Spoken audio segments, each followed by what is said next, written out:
నీతి మార్గమునందు జీవము కలదు, దాని త్రోవలో మరణమే లేదు. సామెతలు 12:28. నీతిమంతులు తమ మార్గమును విడవక ప్రవర్తించుదురు, నిరపరాధులు అంతకంతకు బలమునందుదురు.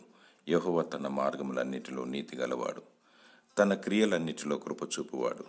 నీతిమంతుల మార్గము యెహోవాకు తెలియను, నీతిమంతుల మార్గము అంతకంతకు వర్ధిల్లును. యథార్థవంతుల నీతి వారి మార్గమును సరళము చేయును, నీతిమంతులు పోవు మార్గము సమముగా ఉండును. ప్రభు అయిన యేసుక్రీస్తు నీతిమంతుడు, ఆయన జీవమునకు పోవు ద్వారము.